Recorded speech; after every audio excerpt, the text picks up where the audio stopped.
All right, we're in the studio with Regan Myers, our keyboard player, and he's playing a B3 Hammond. And let's talk a little bit about your board and how long you've had your B3. Well, I've had this since 1972, and it was from a band called the Northwest Company before that. But the B3 was actually made in 1953, which makes it as old as me. Well, and you taken this on the road? This has just short of 1 million miles on this organ, across Canada and the US 14 times. Wow. And so tell me a little bit about the bands that you've played in and your influences. Well, influences are vast. I started off playing trumpet and with soul bands in Vancouver in the late 60s. And then songs like House of the Rising Sun and The Doors with Light My Fire. All of a sudden the horn kind of faded and started doing more keyboard work. And I loved Deep Purple. I just had to have something that made that sound. So the B3 was it. I mortgaged my life. I didn't sell to the devil, but pretty close to have this beast. It's so big and heavy, nobody wants to set it up anymore. Except me. Well, there's nothing that can emulate it. You know, I have all the other little toys that sound like it, and they profess to sound like it, but in my opinion, there's nothing in the real thing. It's all about the action more than the sound. Because today you can replicate the sound, but you can't replicate how you play it. A B3 is a very special instrument. It took 10,000 man-hours to make a B3.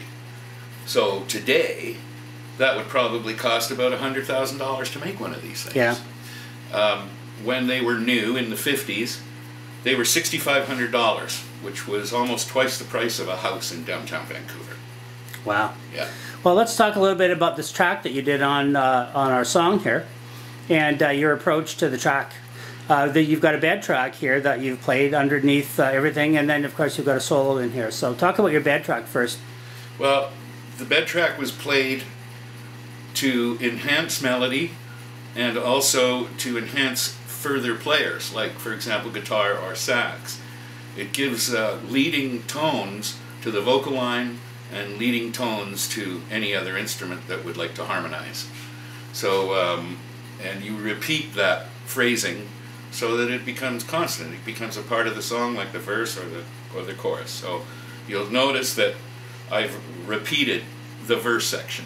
It may be an octave higher, but they're still the same notes. And if you're keeping it simple like that, it's good because you can build on it.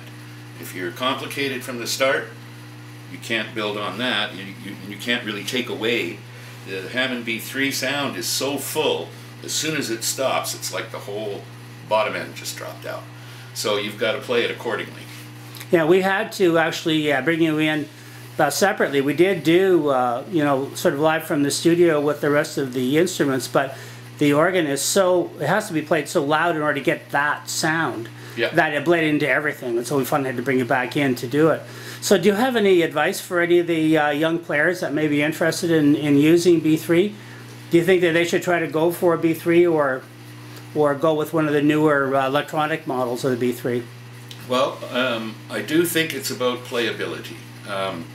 Like I said, you can emulate the sound with the programs like the Native Instruments B4. It's excellent. I've used that with 2 separate controllers, one for the top manual and one for the bottom manual. But it's just not the same. Like, these keys actually push your fingers back up. They're spring-loaded. So it's incredibly fast, faster than any other keyboard I've ever seen. And so if your fingers can move that fast, it'll sound those notes. Whereas on a piano, for example, your travel of your key goes down almost an inch. So the key won't come back up fast enough to hit it again if you want it faster. But the B3 has such a warm glow to it that it's been my instrument of choice over all of the years. I guess I've been playing for about 40 years, maybe longer, but I've had the B3 since '72, and it's been a part of my life because this thing is so big and it's such a big, you know, you got to have some place to put it, or it's going to sit in a garage. Well, you know, rats and other things going in and out of it, you know. So never again. I mean, this B3 has to stay indoors now. I mean, it's like me. It's 61 years old. Let's talk a little bit about that, because I don't think people will probably realize from the way things are framed that you are actually live in a wheelchair most of the time. And tell the you know, the people what it's like to actually be a professional and have to work from a chair. Well, it's better now, but when I landed in the wheelchair, it basically finished up my on-stage career, because we live in a built environment, which means what's there, and if you don't have access to a stage, you're not on it. So not only that I'm in a very heavy wheelchair, I chose to be a keyboard player, and the organ weighs 400 pounds, the wheelchair weighs 330. So if I'm going to be in your band, I need a couple of big guys. How many friends have you lost to physical injury over the years? So, like, they don't invite me to jams anymore. And it's just because of, you know, like, this B3 has actually fallen out of a truck, gone down the highway, and gone into the front end of a Datsun truck and completely rode off the Datsun. The B3 later that night played. It did nothing wrong with it. It's absolutely amazing. Well, on that note, we'll end. Thank you very much for being part of this project. You're welcome. Glad to do it. Always love to play, especially my B. Give me a few chords to going out.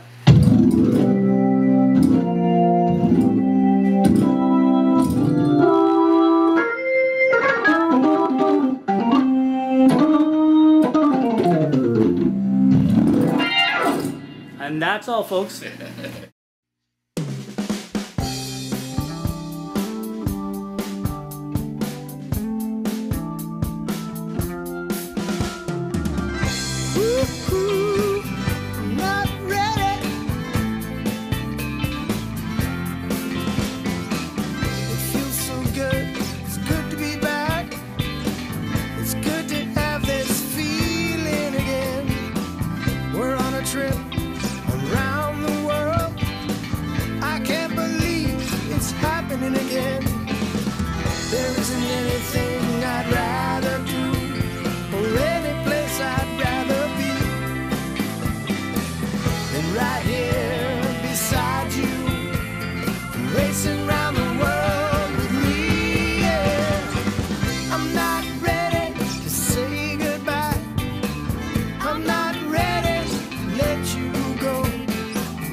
Isn't anything that I'd rather do, or any place I'd rather be, right here beside you, racing around the world with me, yeah. I'm not ready to say goodbye, I'm not ready to let you go, 'cause I love you more than anything, and I just want you to know, yeah, alright.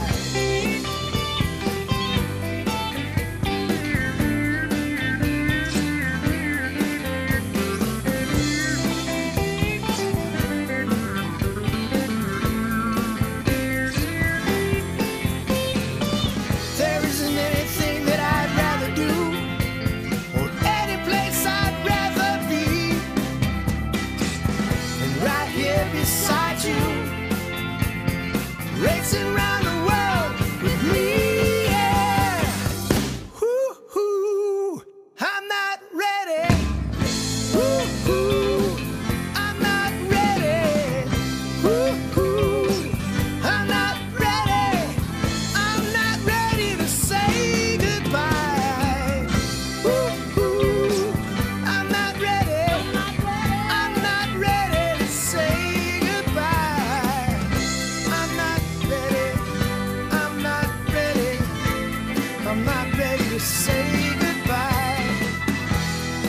isn't anything that I'd rather do.